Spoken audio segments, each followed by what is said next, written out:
ఎందుకు వాళ్ళ అన్నని కూడా గుప్పెట్లో పెట్టుకొని ఆట ఆడిస్తున్నావు మీద. అమ్మా ఒకసారి మనం ఒకసారి విష్ణుకి ఫోన్ చేద్దాము, ఎందుకంటే నిన్నటి వరకు కూడా బిగ్ టీవీతోనే ఆయన మనకి కనెక్ట్ అయ్యే ఉన్నారు. అమ్మాయిని ఎక్కడి నుండి ఎక్కడ తీసుకెళ్తున్నారు ఏంటి అని చెప్పి మొత్తం కూడా మనకి సమాచారం ఇస్తున్నారు. ఒకసారి ఫోన్ చేద్దాం, ఏమైనా ఫోన్ ఎత్తుతారో లేదా అమ్మాయిని ఎక్కడ తీసుకెళ్లారు ఏంటనేది ఒకసారి కనుక్కుందామమ్మా. ఒక్కసారి కంపల్సరీ చేయండి అమ్మా, రక్షించుకుందాం, మనం ఆడపిల్లని రక్షించుకుందాం. మీరు డయల్ చేస్తున్న నంబర్ ప్రస్తుతం బిజీగా ఉంది, దయచేసి కొంత సమయం తరువాత మళ్ళీ ప్రయత్నించండి. आपके द्वारा डायल किया गया नंबर अभी व्यस्त है. రైట్, విష్ణుకి అయితే కాల్ చేయడం జరిగింది. విష్ణు ఫోన్ ఏంటంటే బిజీ వస్తుందమ్మా కంటిన్యూస్ గా. అదే అమ్మా, ఏం చేస్తుండు, ఎవరితో మాట్లాడుతుండు, ఆయన కాల్ లిస్ట్ తీయండి దయచేసి, ఆయన కాల్ లిస్ట్ కావాలి నాకు. రింగ్ అవుతుందమ్మా ఫోన్.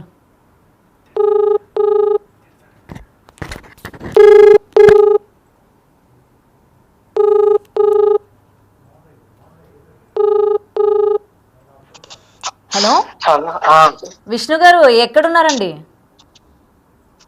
ఉంటారండి, నా పనులు వస్తున్నాయి. మీరు వాళ్ళ అన్నకి కానీ వాళ్ళ నాన్నకి కానీ వాళ్ళ అమ్మకి కానీ కాల్ చేయండి, నన్ను డిస్టర్బ్ చేయకండి. కాదండి, అమ్మాయిని తీసుకెళ్ళింది ధన్యవాదాలండి. విష్ణు గారు ఒకసారి మాట్లాడండి, అమ్మాయిని తీసుకెళ్ళింది. రైట్, ఫోన్ అయితే కట్ చేశారండి చాలా కోపంగా మాట్లాడుతూ. మళ్ళీ ఒకసారి ట్రై చేద్దాం. ఎందుకు అంత కోపడాల్సిన అవసరం ఏముంది ఒక అమ్మాయిని తీసుకెళ్తున్నప్పుడు?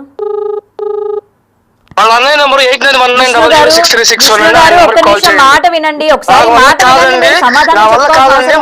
చాలా ఉన్నాయి, నా పని అయిపోయింది. మీ పని ఏమైపోయింది? అమ్మాయిని తీసుకెళ్తున్నారు కదా, అమ్మాయిని తీసుకొస్తున్నారు కదా. అఘోరి గారు, అమ్మా అతను అసలు చాలా కోపంగా మాట్లాడి ఫోన్ అయితే కట్ చేస్తూ ఉన్నాడు. ఏంటి ఏమనుకోవచ్చు అసలు తన యొక్క వ్యవహరించే తీరు?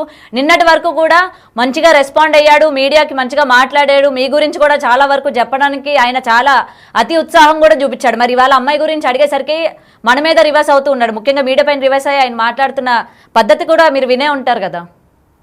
అదే అమ్మా, నేనేమంటున్నా అంటే, నేను పోలీస్ వాళ్లకు నేను వచ్చిన తర్వాత నేను వదిలిపెట్టను. ఆయన కాల్ లిస్ట్ మొత్తం నాకు కావాలి, ఆయన కాల్ లిస్ట్ కావాలి. నేను నా ఫోన్లో అడిగింది కదా, అతని ఫోను అతని కాల్ లిస్ట్ కావాలి. నేను బంగారం మొత్తం బయట పెడతా.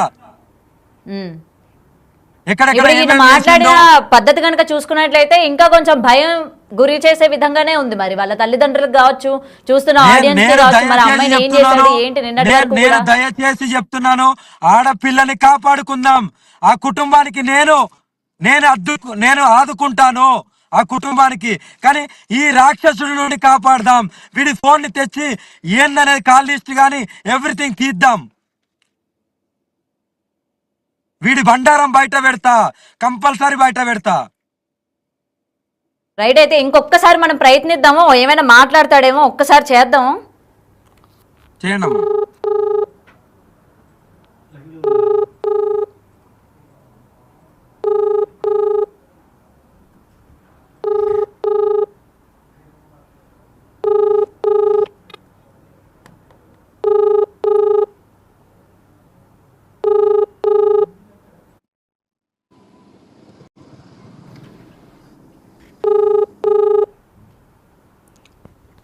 రైట్, 2 సార్లు అయితే మనకి రెస్పాండ్ అవడం కూడా జరిగింది. మరి ఇప్పుడు మళ్ళీ కాల్ చేస్తున్నప్పటికీ ఆయన కాల్ కూడా లిఫ్ట్ చేయని పరిస్థితి. అయితే ఈయన కాల్ లిఫ్ట్ చేయకపోయేసరికి అందరికీ చాలా అనుమానాలు వ్యక్తపరుస్తున్నాయి. నిజంగా వర్షిని ఏమైనా చేశాడా, ఎక్కడికైనా తీసుకెళ్లాడా అని చెప్పి చేయండి. వాళ్ళ సొంత అన్నయ్యకి ఒకసారి చేయండి అమ్మా, అంటే తెలియాలి ఎక్కడున్నారని. ఆడపిల్లని కాపాడుకుందాం.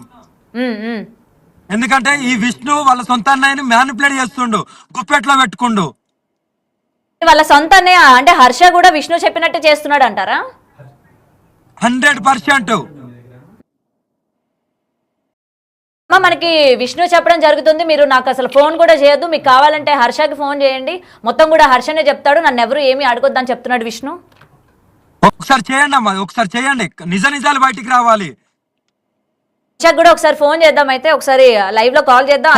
అసలు విష్ణు హర్ష ఒక దగ్గరే ఉన్నారా, లేకపోతే హర్ష ఏమైనా వర్షిని తీసుకొని వెళ్ళాడా, ఒకసారి మాట్లాడదాం. అమ్మా, ఆ ఆడపిల్లతో మాట్లాడించాడని అడగండి.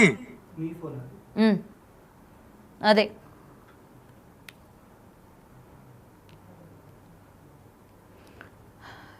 రైట్, ఒకసారి హర్షకి కూడా కాల్ చేద్దాం మనం.